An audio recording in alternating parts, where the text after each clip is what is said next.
for a wedding.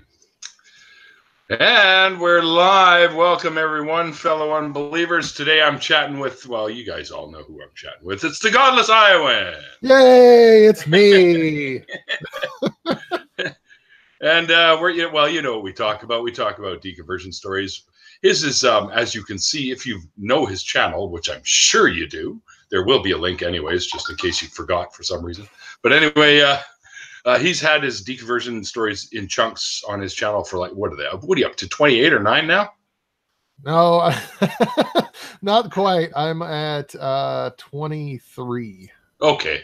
Yeah. I guess I mistook the 3 for an 8. I don't know. Maybe. I didn't get one up this week. I was going to make one yesterday and then realized I was on the Geek Room, so I forgot. I watched some of that too. I piped in there for a bit. It was fun. But then my roommate made some nice homemade soup, so I had to go eat some of that.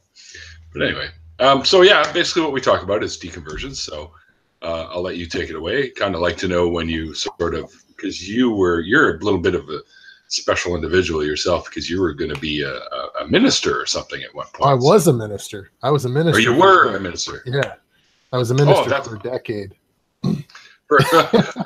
That's not gonna become. That's pretty fucking ensconced ministry, if you ask me. So, all right. So, yeah, tell us about that, and tell us about how you decided you wanted to stop fooling your congregation, more or less.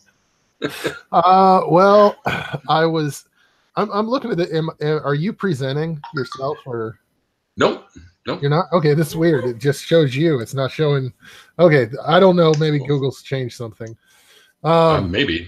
I see you. Okay, I don't know. This is weird. But anyway, I was raised Pentecostal. My grandfather was a Pentecostal minister. My great-grandfather was a Pentecostal minister, and my great-great-grandfather was a Pentecostal minister. My mother and father were a traveling Pentecostal singing group when I was a kid. And when I was very small in a revival service, my grandfather prayed over me and prophesied that I was going to be the next Elijah. And really? So, yeah. So if you know the Bible, Elijah was a pretty big deal in the Old Testament. And sure was. I was given this thing where, yeah, you're going to be a great end time prophet. Didn't like the idea, but eventually life led me down the path where I became a minister. It's a long story. Like I don't know how much you want to actually hear about that part. Well, man, just take us. It's your story, so you start where you feel might be the most optimum. Well, so like most young men, when you hit puberty and you go to sleep and you have an exciting dream, you wake up and you're wet. Well, I did that, and having been taught all my life that lust and sex were sinful and evil outside of marriage, I woke up thinking that I was going to instantly basically go to hell. I begged God to forgive me and told him if he would forgive me, I would become a minister. And that kind of led me down that direction. Wow. Yeah. You became a minister. Let me get this straight. You became a minister because you prayed after having a wet dream. Yes. Yes, a wet dream. I mean, talk about ruining a wet dream. I honestly say I don't think I've ever heard of that being a catalyst before in my life. That's pretty interesting. But yeah, I mean, it was pretty traumatic as a kid.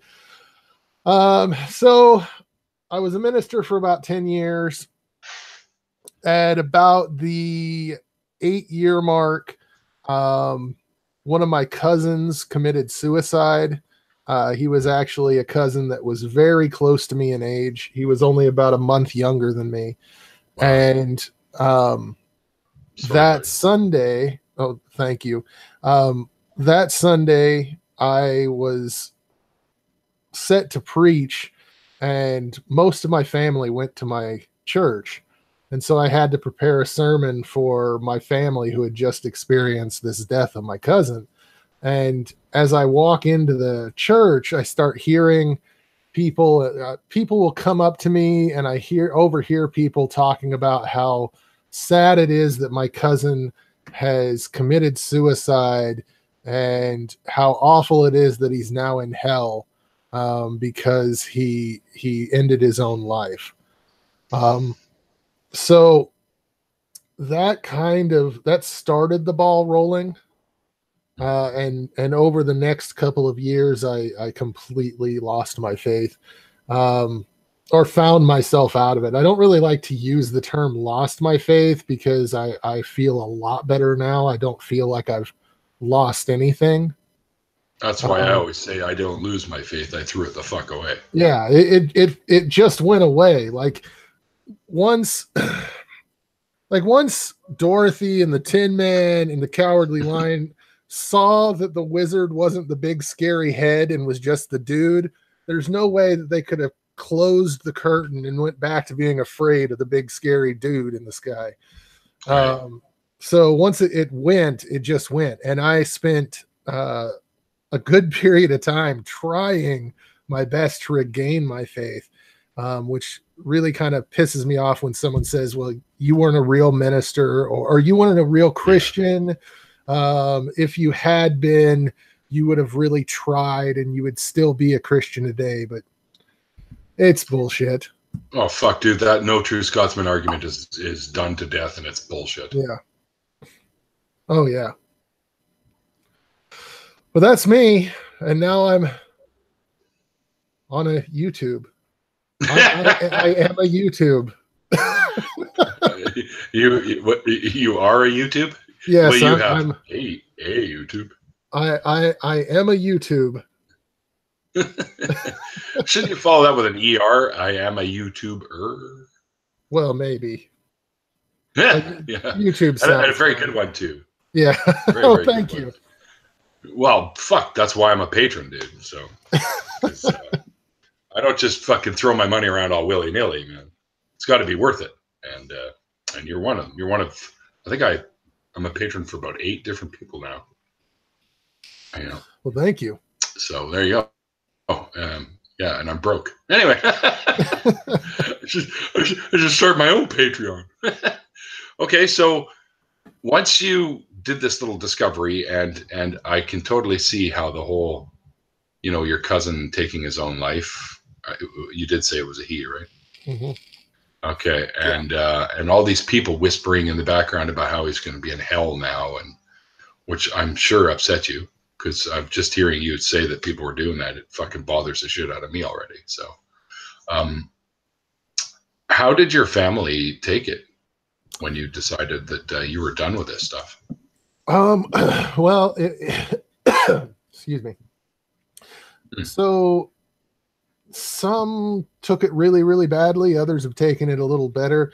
At the same time as my faith was dissolving, I was in a really, really bad marriage.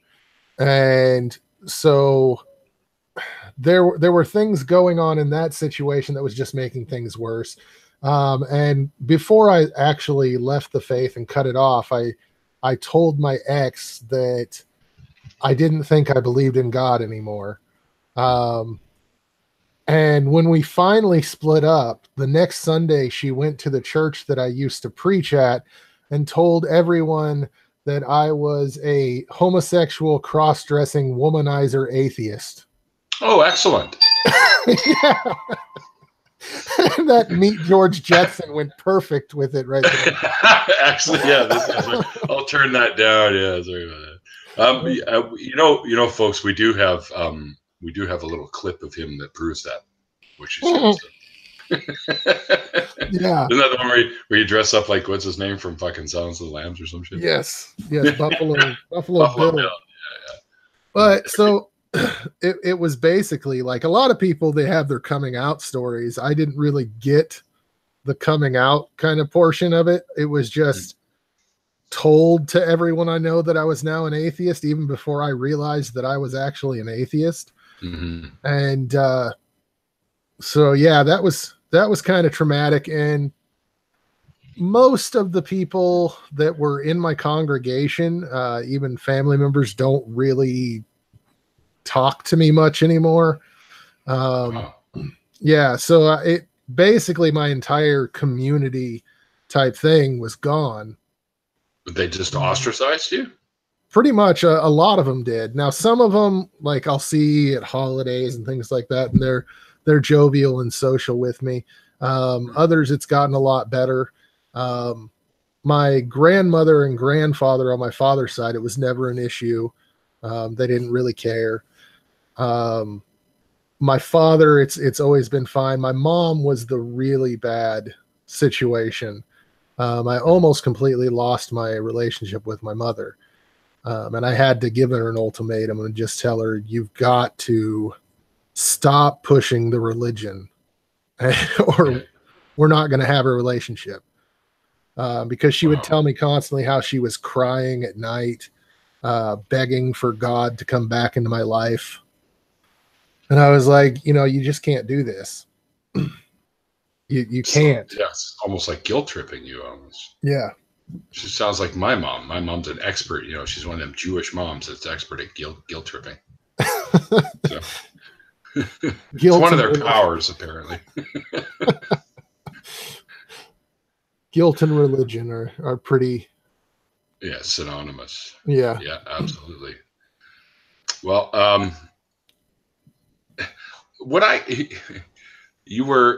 you had your congregation, you were going and you're doing your preaching and stuff like that. Did you just like not go in one day and then everyone was like, what the hell's going on? Or no, or did they have someone to cover you? Or?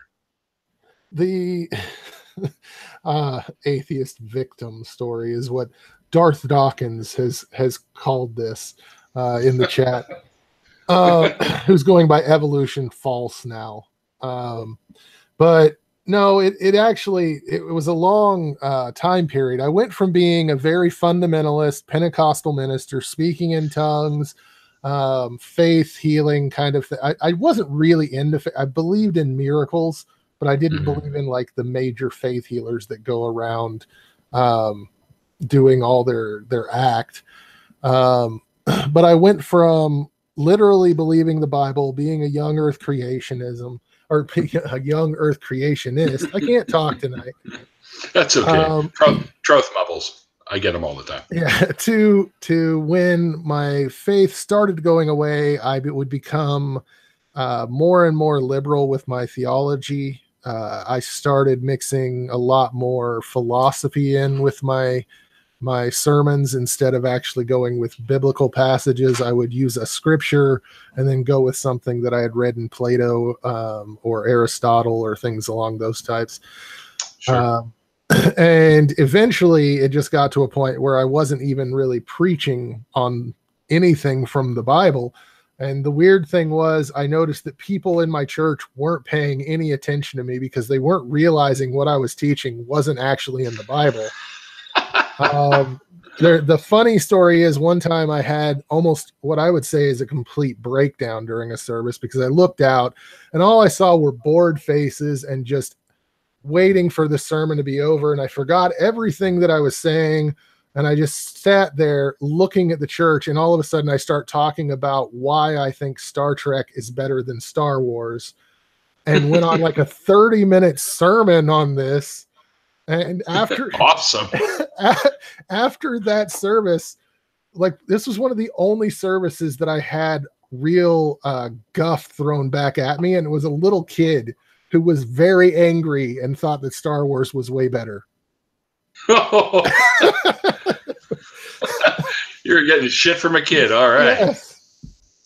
But no, it was a drawn out thing. Also towards the end of it, when I was getting ready to just be done and I was considering asking for a divorce, I started having some really weird physical symptoms in terms of stress. I woke up one day and tried to get out of bed, and my legs were completely numb. And about 30 minutes later, I started getting the feeling back in my legs, and was able to get around. But over the course of about about 3 months, I pretty much lost all feeling in my legs. What? And yeah, when like you say that, you mean like went to sleep? You know how you sometimes you're an yeah, appendage. it was just like they were numb, almost completely numb, and I had to get around with a cane. And so my Oh, excuse when fuck. I finally left was that I needed some time off away from the church to get my physical issues in order and get my mind back on track. And I left, and I think I went back to church like maybe 1 or 2 Sundays after that, and then I was done and never returned. Wow. So Well, I just totally lied to you, because I did go back once. yeah, I okay, went but back. I a went back forgotten moment, no big deal.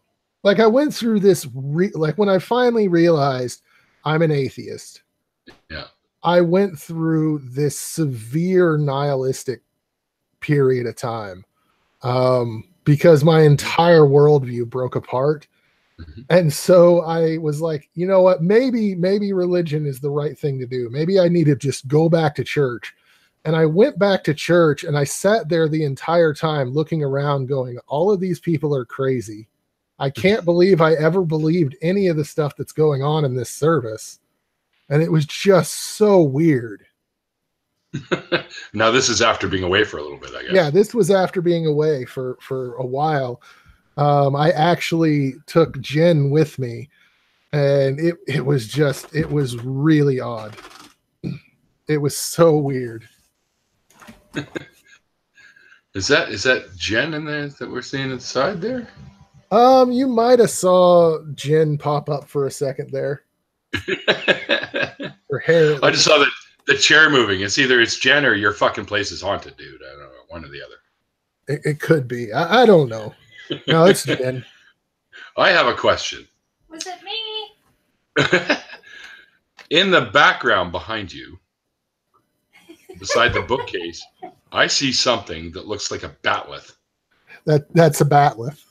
Okay, that's what I thought. Yes. You just went up a whole new level of badassery in my book. Yeah, I can't even. I don't even have a batleth. Recognize that was a Christmas present from Jen, and I need to get something to hang it up on the wall. I want to put it on the wall behind me. Jen, you got a sister that would do that for someone like me? I need a girl that would buy me a batleth too. That's awesome. Or make it, or whatever the case may be. I had one years ago that was a handmade one. Yeah. And in one of my moves, and it was all painted silver and stuff, so it looked like legit. And in one of my moves, it got lost. I have a feeling somebody that was helping me move that I wasn't overly familiar with probably stole it. So, but I'm just whatever. I can get another one some other time, I guess. He obviously needed it more than I did, so yeah, it was just sitting on my wall as decoration for the most part until somebody pissed me off. He had a trial that he had to go through. That maybe. I got pain stick over here I can hit him with. So, fuck if I ever find a guy. I've never seen him since either. My buddy that he came with doesn't even know where the hell he moved to. So, oh well. Oh, nice. Yeah. So he pretty much just disappeared like fucking Houdini or something. Jeez. Yeah, I know. So, fuck, where were we? Oh yeah. Okay, so now you're out of the whole belief system thing, and now here you are, and you've obviously gotten together with Jen by then, and now you guys are getting married at the end of the month here, which is pretty awesome. And dude, if I could be there, I would, but there's no way. Well, we plan on trying our best to see if we can stream it in some way. That would be very cool. Yeah. But anyway, and now what made you decide to start your channel and become an advocate for atheism? Well, for about 8 or 9 months, I had written a blog. Just kind of a lot of it was okay. Some of it was decent. Others was garbage. I was just basically getting my thoughts out, and putting it down on the print, and putting it out there. And Jen had encouraged me for a while to try and do YouTube, and I had no want to get on YouTube whatsoever. I had no idea what I'd do. I had no idea how I would even talk on a live stream like this. And then Holy Kool-Aid made a video called The Atheist State of the Union last year in February. And I watched that and I was like, okay, so yeah, I'm ready to try YouTube. And started up on YouTube, and for some reason people liked me. And so for some reason. Yeah. I don't know. I don't know. I don't see the attraction. Yeah, it took off, and so here I am. Yeah, I'm doing the YouTube thing. Doing the YouTubes. Oh boy. Oh yeah, Snarky says it's all her fault, she says. Well, Holy Kool-Aid did play a part. All right, so let's take this opportunity, because sometimes people have questions that they want to ask too. So if there's anyone that's watching this right now that might have a question for Mr. Godless Iowan here, feel free to ask it, and I'll check out there for over the side there and see if anyone has popped any questions. So I got a question for you. I'm actually kind of curious to know. Okay. All right. This might be too personal. I'm not sure. I wouldn't think, but how did you propose to Jen? Oh, no, it's not too personal at all. Actually, shortly after getting on YouTube, I became friends with Godless Engineer. And he was actually my very first, he gave me my first interview on YouTube. And cool. You've frozen up on me. Are you still there? Did I? No. Oh yeah, I'm here. Okay, there you go. We are saying. No, I'm just kidding. So Godless Engineer gave me my first interview on YouTube, and after that we started talking, and he gave me a lot of advice, and he was instrumental in some of my first videos and things along those lines, outside of the topics of just my story. And so one night I was like, hey, and Casey, I've become good friends with Casey as well. And I was talking to Casey and GE, and I said, would you guys be willing to read a proposal on your live stream tonight? And so they were like, yeah, of course. And so I sent them just a message, and they put my avatar beside it and then read it out as we were both watching. And yeah, Mrs. Snarky Jen, she was just dying when it happened. So it was awesome. That's fucking fantastic, dude. Yeah. And wow, that's really cool. That's really cool. Really good on John and Casey for doing that too, because that's awesome. They're great folks too, man. They're awesome. And if anybody wants to see the most nervous and sick Godless Iowan, check out my interview on Godless Engineer's channel. I haven't seen that. I'm gonna have to go check that out now. I threw up before I actually connected to the interview, because I was just so full of nerves and anxiety. And then the entire interview, I'm looking straight at the camera and I'm blinking like 100,000 times. And someone even in the comments was like, this guy's interesting, but he blinks a lot. Is that kind of disorder, or what's going on here? It's just so nerve-wracking. Oh boy, and it's surprising that you never ended up with the nickname Blinky. Oh, I know. I kind of made a joke of it, saying that I was blinking more than Joel Osteen during an orgasm. And if you've ever seen Joel Osteen, like when he's preaching, he's he's a long blinker too. Yeah.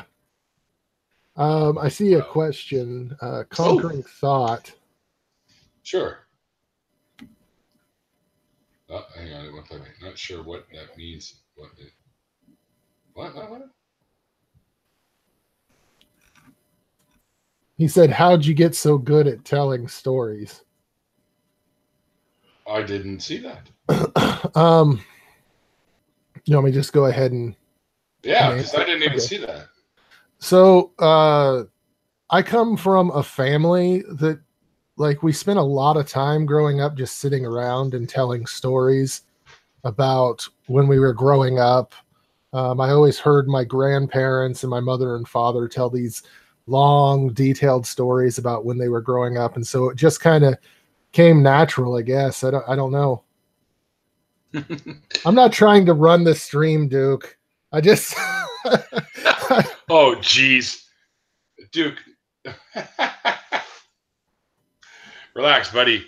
It's my stream. Yeah. Nobody runs it but me. And like Frustrated said, I was a preacher for 10 years, so you got to kind of get to a personable way of telling a story.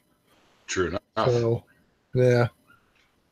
True enough. And it was very similar for me when I grew up, too, because I remember my sister and I, every time my folks would have company over, we'd always want to do a play for them. So we would come up with something really quick and pretend we were on stage and do some sort of... So the whole showbiz thing and just telling stories has always been kind of a thing for me as well.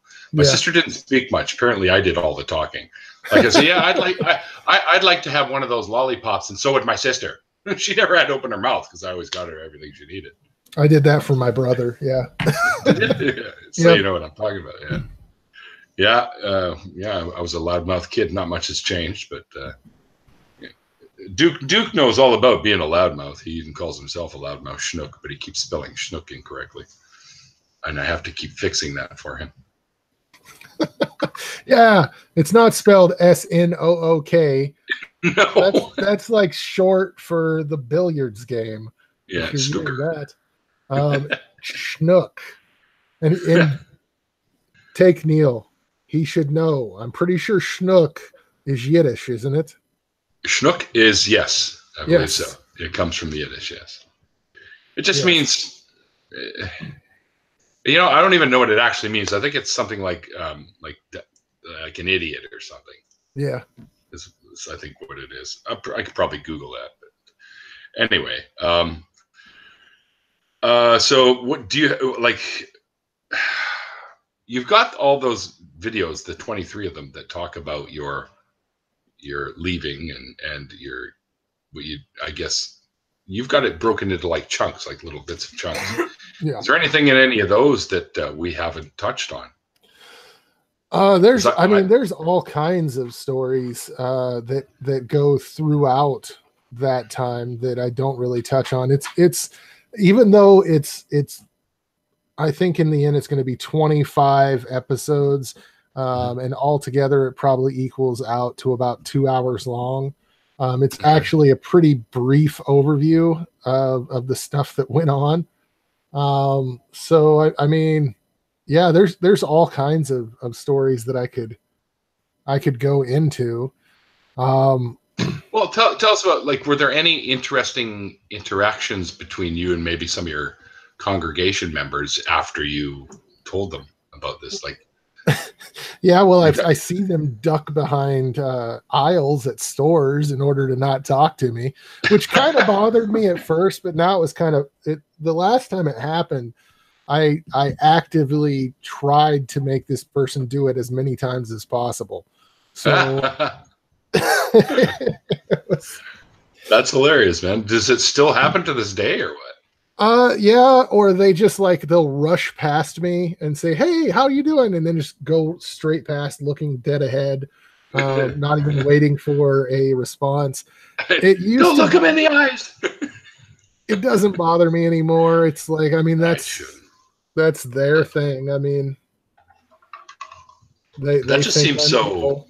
It just seems so, I don't know, childish to me Yeah, that they it would is. treat you that way. The only like my grandfather has several times like tried to set up preaching opportunities for me as if that's the reason I'm out of the faith, that I don't have a place to preach, which kind of really ticks me off.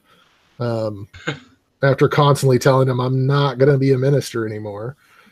Um, I don't know. I mean, Was he the one that was also a minister? Like, is yes, that the grandfather you're talking? Like you said, he's the your one dad that, and your dad's dad. prophesied over me. Oh, And gotcha. this is my mom's dad. Oh, okay. Yeah. Well, so does he still actually have that in his head that someday you're going to come back and preach? Really? Really? God doesn't remove the call. So if you're called to be a minister, you're always called to be a minister, and fight as you might, you'll return to the church someday. And my grandfather is not the wisest of people. He's kind of a jerk. I don't, I mean, No. his preaching style and like his mannerisms are based off of the speeches of Adolf Hitler. What? Really? He like pounds at the, when he was preaching, he would like pound at the pulpit, and like almost every sermon he'd be going, yeah, and just it was just weird. I didn't think anything of it growing up. But when I got into high school and started learning about history, and we were shown videos, this was when we were shown a video was when I was in college. I was taking a Western civilization course, and I had to watch a Hitler speech. And when I got done, I called mom and I was like, "Did Grandpa base his mannerisms and stuff off the way Hitler spoke?" And she's like, "Oh yeah, that's something he did." Just like, Wow. yeah, that's just something he did. I was like, that's pretty damn awful. Like, was he like he wasn't a Nazi, was he? He wasn't a Did Nazi. he have a problem with Jews? Or? As far as I know, he never had a problem. Well, he has a problem with the Rothschilds. I guess that's kind of a Who doesn't? thing, and the Bilderbergs and that kind of, like, his problem is probably along the same lines as someone who just is a conspiracy theorist. He was very racist when he was younger. I can remember him throwing out bread after he would buy a loaf of bread, take it home, and then open it up and smell it. And he would throw it away if he thought that it smelled like black hands had touched it. But he never said black hands. Wow. So, yeah. How would he know? I don't get that.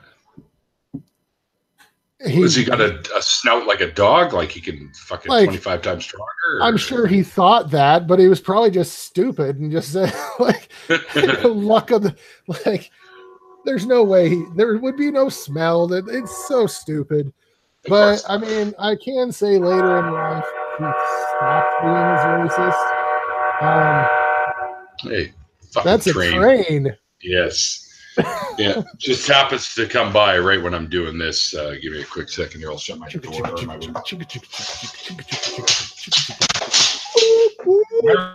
Where I live, they have pretty much across the way there, all the big gigantic boats from China and Japan show up here, and they have all these cars and stuff on them. So we have trains coming across bringing boxcars full of like vehicles across the bridge here into the mainland. So oh, cool. I'm like, holy shit, how many people buy cars? Like, it seems like thousands of them go by every day. But you know what? The funny thing about that is all these cars that they drop off here don't stay here. They go all the way across Canada into the provinces. Oh, yeah. Yeah. So it's kind of weird, I guess. So they're actually being supplied for all of Canada. So. But I was going to say, crazy. I can say that later in life, he stopped being he stopped being as racist. He actually joined interracial ministry group and became friends with some black ministers and a Latino minister. And after that, he wasn't bad. So, I mean, a lot of old time racism is basically based on they had no real contact with people of other races.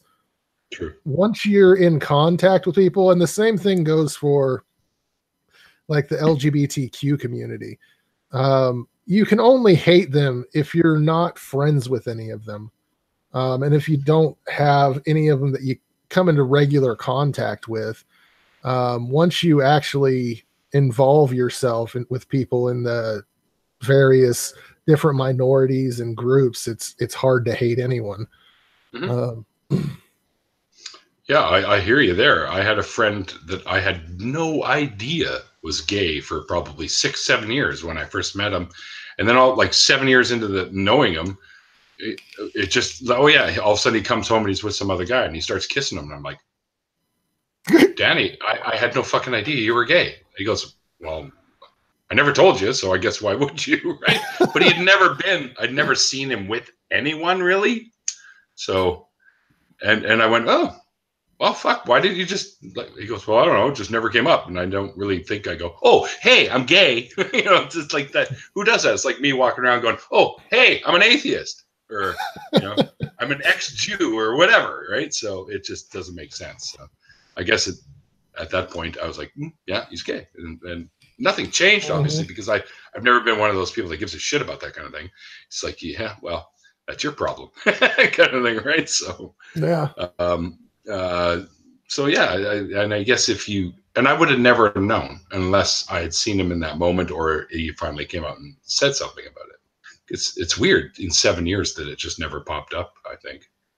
But yeah, no, it's just one of those things. So, and let's not forget that stuff like that is learned. Yeah. You're not born a racist.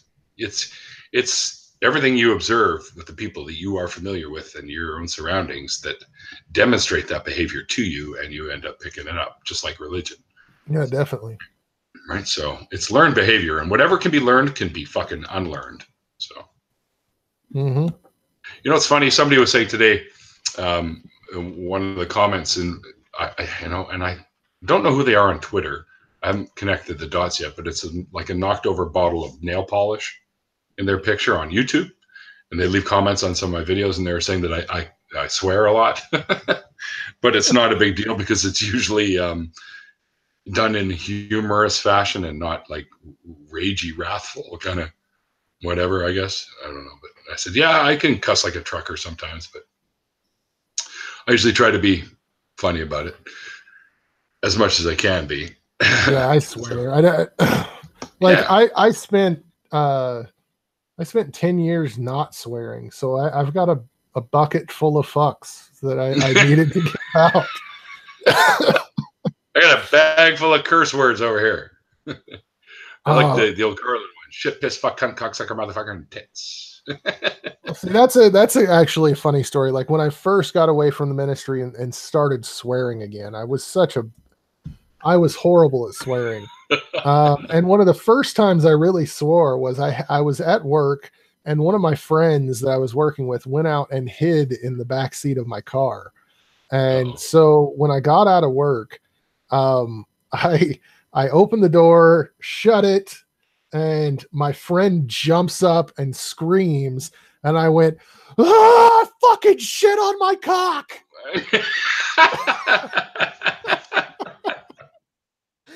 Oh boy. Those were the words that came out of my mouth. I don't know. How did you string that batch together? No idea, but that was just fucking shit on my cock. It just seemed to be the right combination, I guess. Yeah, well, I got busted for swearing as a kid too. So Oh yeah, I definitely did. I said like we said stinker instead of fart. Like fart was a swear word What? when I was growing up. Yeah, fart was a swear word. Crap was a swear word. Oh wow. Yeah, there was all kinds of weird swear words that aren't really swear words to anyone. Um, it was weird. I know, not to take over again as Duke claimed I was. But Wonder Lady asked, Having a conversation, dude. And you're paying more attention to the chat than I am, probably because it's right in front of you, and I have to keep looking to the side. So. Wonder Lady asked if I think there should be an atheist monument. Oh. And What would it be?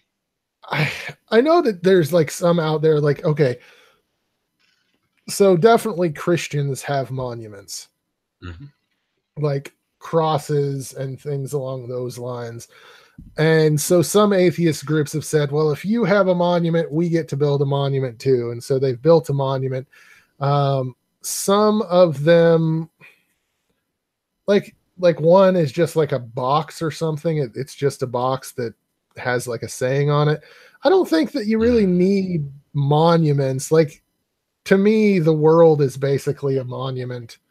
If you want to get down to it, I don't know. Why am I such a basic bitch? Iowan is what Jen just asked. I'm not a basic bitch. You need to answer Bob's question. Who?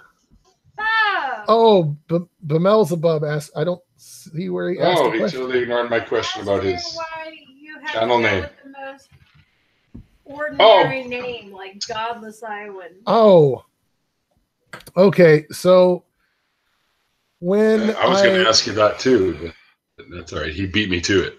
When I started my blog, originally it was The Iowa Atheist. And I used that for a short period of time. And then I got some people complaining that there was already a person named The Iowa Atheist, which is Justin Scott, but he doesn't really go by The Iowa Atheist. It's just kind of a nickname.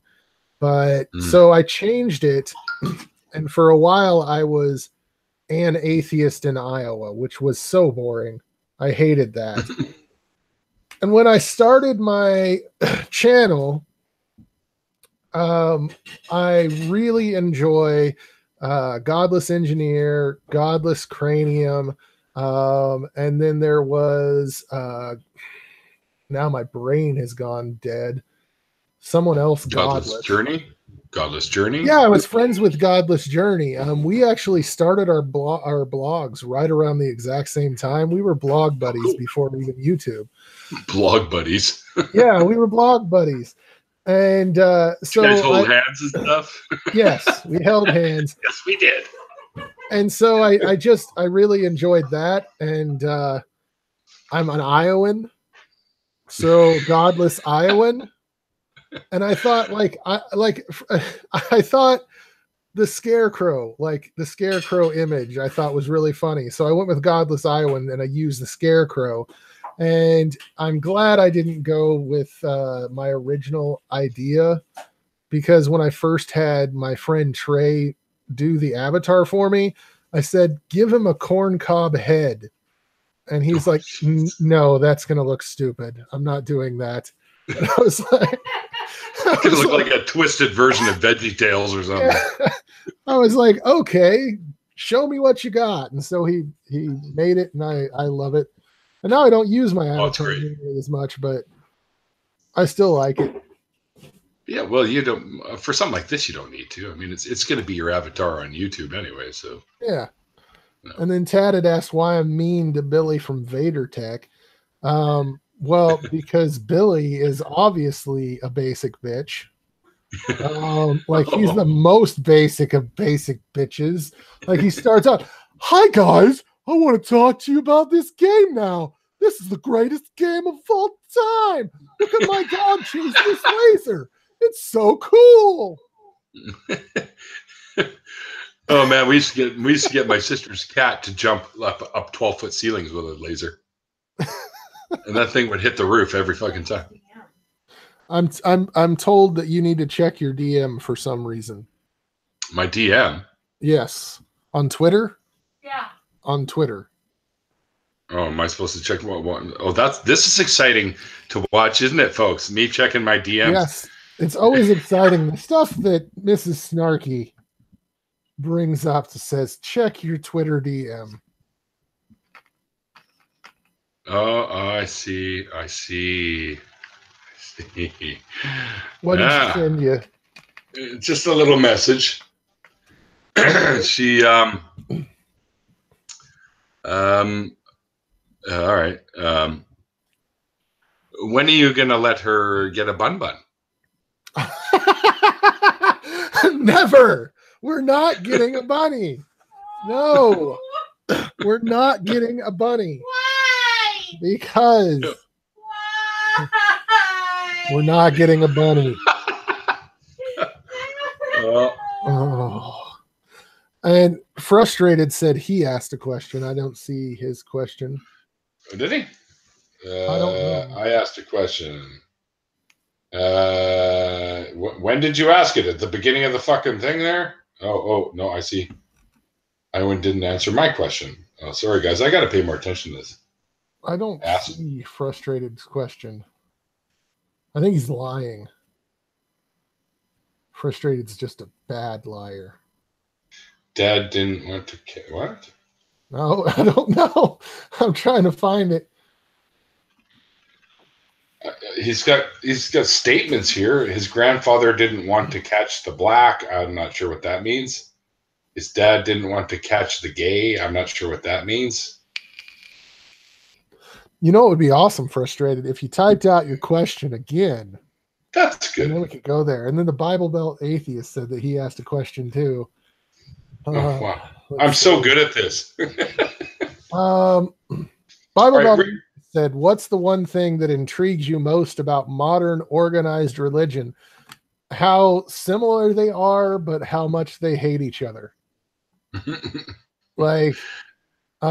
So with the Pentecostals, there are oneness Pentecostals, and then there are Trinitarian Pentecostals. Oneness Pentecostals believe that there's just God. There's God exists by himself, and whether it's God, the Holy Spirit, or Jesus, it's all the same person. Whereas Trinitarian, which I was, Pentecostals, we believe that God exists in three persons, the Holy Spirit, the Father, and the Son, but they're all part of the same Godhead. So it's basically the exact same fucking thing, but oneness Pentecostals and Trinitarian Pentecostals hate each other. You think? They're ridiculous. I wonder if this is his question here for Frustrated, because he screamed out that he's driving now, so we wouldn't want him to take his hands off the wheel. Of course, you could let Jesus take the wheel if you wanted. Of course, he had to type driving. Yeah. He said, okay, if you had to spend a weekend with me, what? Where are you going with this, Frustrated? Or believe in the Norse mythology, when would you build your altar to Odin? I don't even know what the hell that's all about. I don't know if he's saying that I wouldn't want to spend a weekend with him. I mean, he is in Texas, and Texas is it's where happiness goes to die. It's except hot. For Austin. Yeah, Austin. And I mean, I took the best part of Texas, which was Mrs. Snarky and Little Snarky. So Texas sucks now. Just saying. Okay, I don't. Okay, I don't see any other questions. Although he does say ass butt for some reason. Ass butt. That's the joke. Sorry, Frustrated. It wasn't a great joke. I'm just saying. Whoa. I don't even know what Duke's put like 1 billion bunny icons in here. Yeah. No matter how many bunny icons are in the chat, she's not getting a bun. Bunny. No. Why does she even want a bunny? I know they're cute and all. My friend has one, and it's a great fucking pet. I'll tell you that. Don't talk it up. Sorry, it's just his name's Peter. Go figure. And you go, Petey, and he comes fucking running right over to you. It's great. It's like a dog. It's like a dog with long ears and a fluffy tail. No, pretty much like you. He jumps up in your lap, and then he crawls up to your shoulder, and he sticks his face in your face like this, and he starts nuzzling away at you. sorry. You've got to stop. You've got to stop. Not helping. I didn't mean to get you in there. Oh. Yeah. Oh boy. All right, I'll shut up now about bunnies. Anyway, let's get back on topic here. I'll eat the rabbit if you bring one as a gift to her for the wedding. If somebody in the chat were to do that, I can make a killer bunny stew. They're pretty good. Actually, I've had rabbit stew. It's actually pretty good. Yeah. Mm-hmm. I couldn't eat one that I actually knew in person, so to speak. Like I couldn't eat my buddy's rabbit. Oh, it's gone now. It died like 5 years ago. But anyway, this was a while back. So yeah. All right. So oh fuck, dude. I mean, you were in it pretty deep your whole life. So did you ever feel like when you're sort of phasing away from it? Did you ever feel like? Did you ever have like? Was it hard? Like, did you ever feel like you just didn't want to be anymore, sort of thing? You know what I mean? Like, did it hit you in that sort of way at all? Because I've heard when people leave, they end up in quite deep depression states. So I went through a really deep depression, not necessarily from leaving the church, but once I recognized, okay, I'm an atheist. Like I had the worst nihilism hit me for probably close to a month.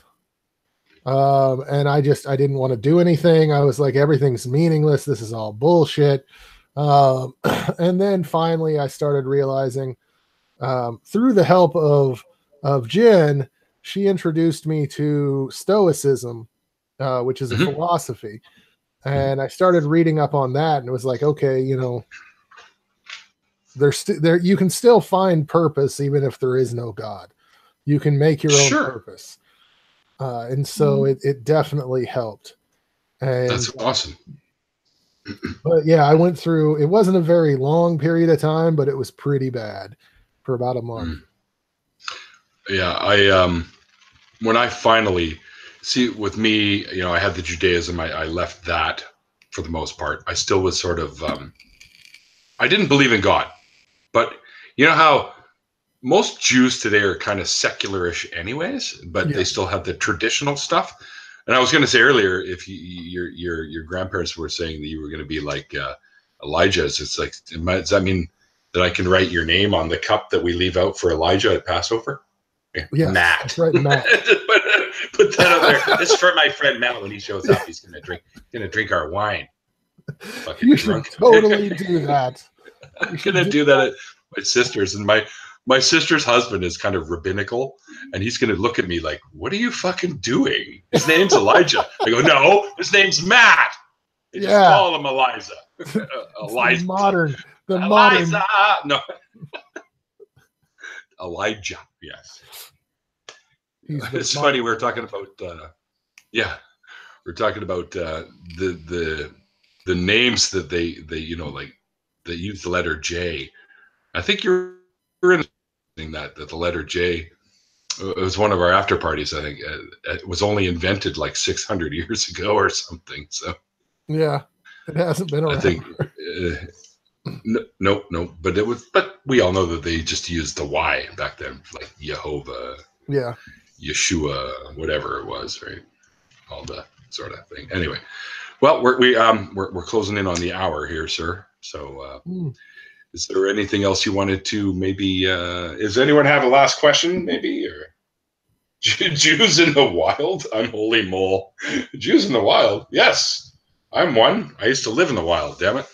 That's back when I was living in a van down by the river. No, There are Jews in the wild. Yes. What are they? The wild, what were they called? That fucking 90s cartoon? Wild thornberries. That's it. Wild thornberries. So Bible Belt Atheist did ask another question. Okay. Another question. Is there anything that you still are trying to get over from your Christianity, or are you completely over everything? Okay, and that's actually a really good question. Jen Yes. I think Jen with one N gave this question on Twitter maybe a week and a half ago. But when you were raised fundamental Christian like I was, hell was definitely a literal place. And so all kinds of things were associated with hell. And so even when I first left the faith, like things would give me horrifying fears of hell. Like if I were watching a movie that I knew that I couldn't have watched when I was a Christian, I would be like, oh, this is definitely sending me to hell. Like I got chills when I bought God Is Not Great by Christopher Hitchens, because I knew that this was a blasphemous book and it would definitely send me to hell. And so like those things, they hit, and they hit in a way that you can't prevent them. They just come on you. So like you're sitting there and it's like, oh, hey, Phrasing. yeah, phrasing. They just express themselves whenever they want to. And the longer I'm an atheist, the less and less that happens. I don't really have those issues as much anymore, or hardly at all anymore. But a lot of people who have just left the faith will experience that for a good deal of time. I think so. That's one of the ones that stays with you for a bit. Yeah. So it's the hardest thing to shake. Oh yeah. See. There's times where I don't like trying to think. They just Mrs. Snarky is trying to keep me from thinking. She said they just ejaculate themselves into you. No, but there definitely was a bit of excitement when it came to finally reading books that I'd been told not to read and watching movies that I'd been told not to watch and all of that. Once I left the faith and I just gorged myself on all of this stuff, it was very exciting, but at the same time, you still have that little fear, because when you're told from like you're 2 years old, when you first start hearing hell stories, it's just in your brain, and it's there. Like you've built up this place in your brain where hell exists, and it takes a while to get rid of it. No bunnies are going for Snarky. No. No, it's not going to happen. Hashtag bunny for Snarky. Oh, look at that Beelzebub, always the troublemaker. Mm-hmm. Yeah, earlier he was thanking me for being like the first YouTube shout out for him, and I'm starting to regret that.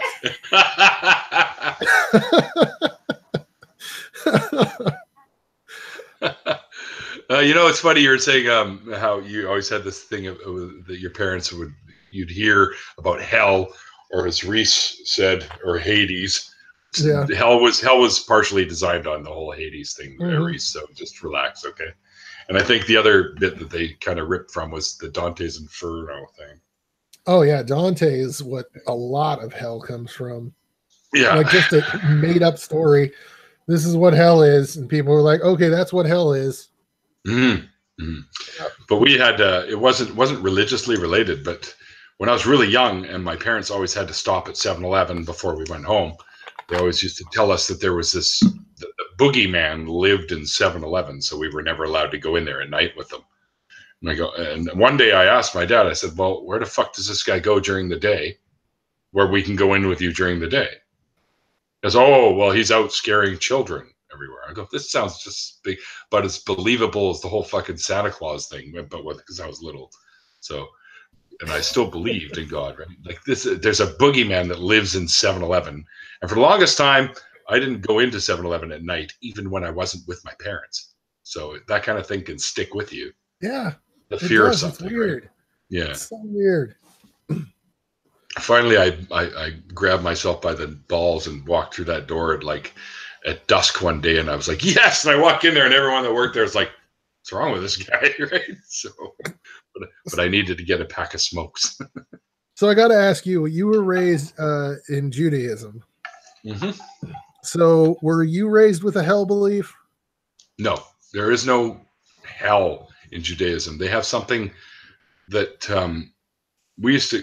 My dad used to joke and say it was the waiting room before the kingdom on earth would happen. It's more or less like a purgatory kind of thing. That's the one thing you could call it equivalent to. And in the Jewish faith, if you were a really bad person, like a terrible sinner, and you were never right with God, then you were just erased. There would be no one would remember you, and you wouldn't remember it. It would be like it actually is. So they kind of got that sort of right? It's like, you know, you wouldn't know, you wouldn't exist anymore. It's just the people that were good and right with God, they would continue to live with God on the king. I don't even know if it is the earth as it is, but just like another realm of it, or I never really delved that deep into it. So that's all that Kabbalah shit. So see, I pretty much knew that. It's just so weird that Christianity supposedly came from the same faith, and yet they've it was here's a really how was that mean, years later? Like, here's a really mean and awful God in the Old Testament, but here's a really nice and stoned out God, and but he also wants to send you to hell. Yes. Like, okay. Yeah. Well, I mean, they say he's got these quad omni qualities, right? Well, that means he could do anything, anytime, anywhere to anyone.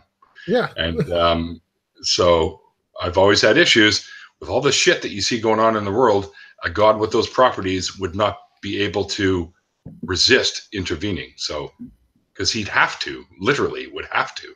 So the fact that he doesn't is pretty telling in my mind. Yeah. Right. Same here. I mean, especially when we're talking about, well, we've gone over this many times, but it's powerful to me, because when you've got these Catholic children that are being molested and raped by the priests, the alleged men that speak for him, and you know damn well that they've been praying for this to stop, and he still just is like, nah, whatever. I'll get them one later, you know? Like, what the fuck, man? Ugh. It sickens me. So, and he couldn't not intervene if he is who they say he is, if he had all those qualities. There's no fucking way he'd be able to resist intervening. He could have made it so that none of these priests were even born, because he would have known way ahead of time, because he's all-knowing, right? Well, I mean, that's the thing with free will. People will say, well, we have free will to choose or not to choose. Fuck so, that. I mean, the more, like, the better choice would be only create people who are going to make the right choice. Then you don't need hell. Yeah. And they're still being given a choice. Yeah. Like, they're still choosing to serve you, but you don't need a hell, because none of these people that would choose to not follow you, they don't exist. Where I sit with the whole free will thing myself. I don't believe in free will. I don't think it's a thing. I think it's an illusion. Yeah, more or less, but I still think we're as we grow up, we have tendencies, and I think those tendencies take hold, and your brain already knows who you are and what you prefer and like and want. Oh, yeah.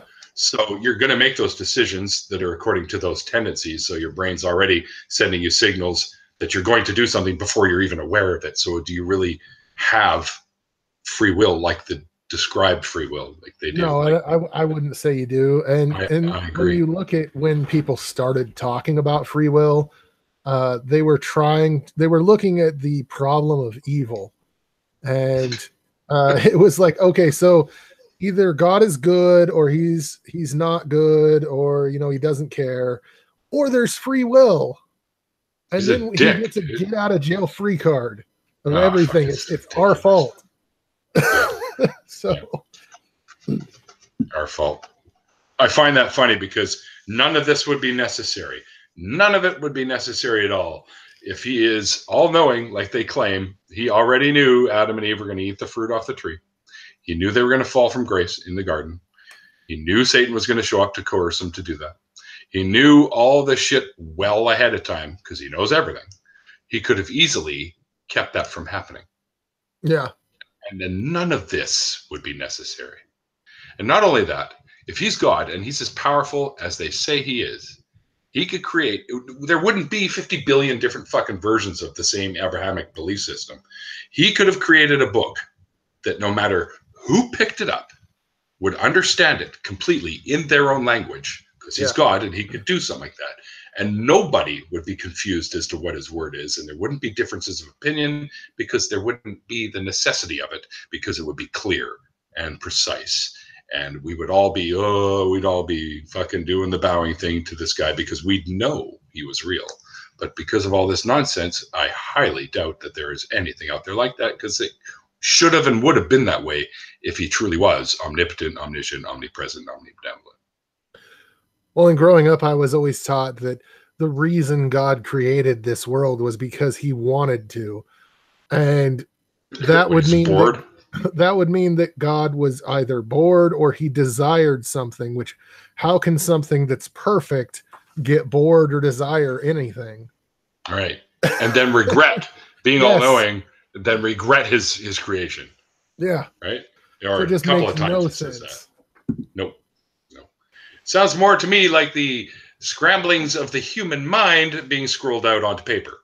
Exactly. And we're talking about people that couldn't even, they were illiterate at the time. They couldn't, so that's why they had oral traditions until finally people came up with written language. And then they started writing things down. And then, of course, everything got altered. So how do we even know that it has anything even close to the original scriptures that were written for any of these things? Oh, yeah. And the biggest clue for me that it's just completely man-made is the baby goat in mama's milk commandment, because the only reason that is in the scriptures is because whoever was writing that passage, that was like one of the only things that his wife could cook, and he was sick to death of it and was like, God doesn't want this made anymore. Sorry, honey, you have to get some new recipes. That's right. He's wiring it down through my head right now. No more. No. You're gonna have something different on Tuesdays now. Yeah, and I mean, you think about it all. That once they realized that these words that were being written down, allegedly from the mouth of God or whatever, and how easy it was to control people with it. It's like Mark Twain. Religion was created when the first con man met the first fool, and right. So anyway. Well, look, man, we've gone over the hour, but we've been having too much fun with this. So, it's funny how we always start ripping on religion at the end of these things too. it's easy. I know, too easy, and we're atheists, so we like doing it. Yeah. Anyways, dude, it was really, really cool of you to come on here. That's really awesome of you to do that, especially knowing that you're a busy guy, even more busy now with this whole wedding thing coming up. So I'm thanking you very much for taking the time to sit and chat with me for an hour or so. This wedding thing that is coming up, unless I get driven nuts with questions about bunnies. Bunny! It reminds me of that Nightmare Before Christmas when they let the Easter Bunny in the bed. Like my voice to me, Chris Santiago said everyone loves hearing GI talk. My voice to me is awful. I hate the sound of my voice. Oh, I always say I sound like Andre the Giant on Valium. Bandana combo looks nice. Biker as fuck. That's right. I'm often called the biker pirate because the kids either think I'm a biker or a pirate. He's the Canadian biker blood donor guy. Yeah, that's right. That's right. Yeah. Well, I think I already told you when I was in Disneyland and we were standing in one of the lines for the rides of the Caribbean Pirates of the Caribbean. One of the kids asked me if I worked on there, which is hilarious. And I was like, yeah, I might be working on this ride there. Are you going to come help me feed me parrot. And he's just like, whoa, holy fuck, mom. And he runs away. So you should have He just made pretended my that son's day. you should have pretended you were working there and just walked straight to the front of the line and acted like you were doing something. And so many kids, it's weird. I'm either a biker or a pirate to them. Because even my bass player, or my old bass player, his daughter, Riley, she calls one of our songs the pirate song because she didn't know the name of it when we had it, right? yeah. So she goes, Daddy, play the pirate song because I'm the singer. So she's like, play the pirate song, Daddy, which is hilarious. And it has nothing to do with pirates either, which is weird. It's one called Tangled. And you guys, we're on SoundCloud if you do want to check out my tunes. I still think it's cool that Cranium's using one of my songs in his outro now. That's fucking really cool. Yeah, it's pretty cool. It's weird when I hear something like that. That's pretty neat. Anyway, yeah, we got lots of tunes there, and Tangled is the one that Riley called the pirate song. It's a pretty good one too. It's got a good groove to it. Anyway, again, Matt, thanks a lot, dude, for coming on. No problem. With me. It's been fun. It's always a good time when we get together and do this shit. And we're gonna do an after party if you're up for it. A little while. Hey, look, sorry. You need the shit, man. My sister's birthday party was a Hawaiian theme, so I was gonna say we need some grass skirts and shit, and some coconuts with umbrellas in them and stuff. Party. Anyway, yeah, or togas. There we go. And we can do the classic Animal House food fight. What am I? Zip. Oh, yeah. Now we're just fucking quoting movies now. All right. So I'll send you the link first, obviously. And anyone who would like to be involved in the after party, just send me a quick DM on Twitter, or you can let me know in the chat here. But you're still going to have to find me on Twitter. If you want to ask me, excuse my language. I meant to say fuck. Oh, okay. Well, that's okay. We got you. Anyways, Christy, you're alive. We weren't sure. Yesterday, everyone was worried about you. They're like, has anyone heard from Christy? Because of the storm. So, okay. Okay. So, yeah. All right. Never mind. You guys just send me DMs in Twitter. I'm not going to wait and look for people who want to come in on the chat. Anyway, again, thanks everyone for watching. I always enjoy these conversations, and I always hope that someone might stumble on one day when they're sitting on the fence trying to decide, and to hear these stories might help them in a decision whether to leave or stay with their belief systems. And as I always hope that they decide to leave, because we could use more voices. The more voices we have, then the louder we are and the quieter they become, and they stop trying to push their bullshit on us and take away our rights. So that's why I do what I do. And that's why you do what you do. And again, this is Godless Iowan, everyone. If you're not familiar with him, I have a link to his channel in the description box, and go check it out. And if you'd really like it, you could become a patron just like I did. Yeah. And get invited into his Patreon streams, which is always fun. And yeah, check it out. He's got some great stories that he tells about his deconversion throughout 5 different videos. But some of them are really cool. Well, they are all cool, but some of them are trash. You know, some of them are cool. No, they're all cool because they all mean something, because they're a part of what happened to you, right? It's just some of them are a little bit, I don't know, maybe more humorous edge to them. Probably.